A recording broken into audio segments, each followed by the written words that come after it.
Hello friend, welcome to Roy combine centre. আজকের ভিডিওতে আরেকটি নতুন মজার অঙ্ক নিয়ে হাজির হলাম।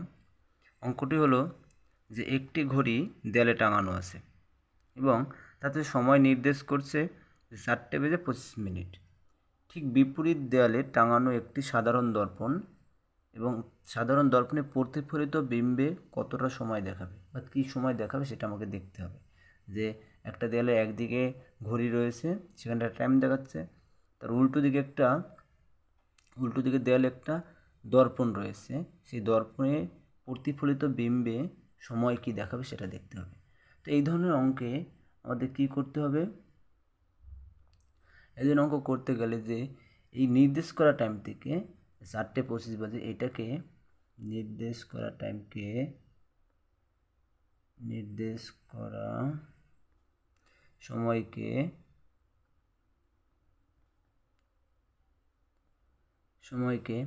12টা বা 11:60 থেকে বিয়োগ করতে হবে। 12টা বা 11:60 থেকে বিয়োগ করলে আমরা অ্যান্সার পেয়ে যাবো। বিয়োগ করতে হবে। তো কী করব? প্রথমে লিখতে হবে আমাদের, যেহেতু এখানে মিনিট রয়েছে, যদি মিনিট না থাকতো তাহলে ডিরেক্ট 12টা থেকে বিয়োগ করতাম। যেহেতু এখানে মিনিট রয়েছে তাহলে আমি লিখব 11:60 মাইনাস হচ্ছে 4:25 বিয়োগ করলে হচ্ছে 5, 3, 7, 7:35। তাহলে বিপরীত দিকের ঘড়িতে দেখাবে 7:35। অ্যান্সার হবে কি? বিপরীত দিকের ঘড়িতে কেউ দেখাবে দর্পণে প্রতিফলিত বিম্বে সময় দেখাবে 7:35। 7:35। 7:35। তাহলে আমরা এই ধরনের অঙ্ক কীভাবে করতে হবে আমরা ব্যাপারটা বুঝলাম যে 12টা বা 11:60 থেকে আমাদের সেই নির্দিষ্ট টাইম থেকে বিয়োগ করতে হবে। যদি এই একই রকম অঙ্ক বলে দিল এবং বলল যে বিপরীত দিকে দেয়ালের দর্পণে না বলে যদি বলে দিল যে জলে প্রতিফলিত হয় তবে তার সময় কত দেখাবে।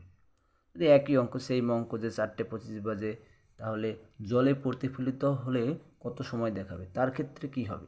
অনেক সময় এই অঙ্কটাও দিয়ে দেয় আমাদের কম্পিটিটিভ এক্সামের ক্ষেত্রে। তাহলে আমাদের কি করতে হবে? তাহলে আগেরবার আমরা কতটা থেকে বাদ দিয়েছিলাম? যে 11:60 থেকে বা 12টা থেকে আমরা বাদ দিয়েছিলাম। কিন্তু এখানে জলে যদি দেখায়, যদি জলের কথা উল্লেখ করে দেয়, তাহলে আমাদের বিয়োগ করতে হবে যে 18:30 থেকে বিয়োগ করতে হবে আমাদের কত? 4:25। 4:25 এগুলো কি হচ্ছে? 5, 0, 14:25। 14:25 14:05 আর 14টা মানে আমরা কি জানি? 14টা মানে কি বলতে পারি আমরা? দুপুর 2টা 5 মিনিট। যদি একই অঙ্ক জলে প্রতিফলিত হলে কত সময় দেখাতো সে কথা বলে দেয়, তাহলে অ্যান্সার হবে 2:05। 2:05 হবে। আপনারা যদি অঙ্কগুলো সবাই খাতায় নোট করে রাখবেন এবং ভিডিওতে একটি করে লাইক দিয়ে রাখবেন এবং এই ধরনের অঙ্কগুলো আপনারা বারবার প্র্যাকটিস করবেন যাতে কম্পিটিটিভ পরীক্ষায় খুব পরিমাণে আসে। দুটো অঙ্কই দেখবেন ভালো করে এবং ভিডিওটা পুরোটা দেখার জন্য আপনাদের সকলকে অসংখ্য ধন্যবাদ। Thank you.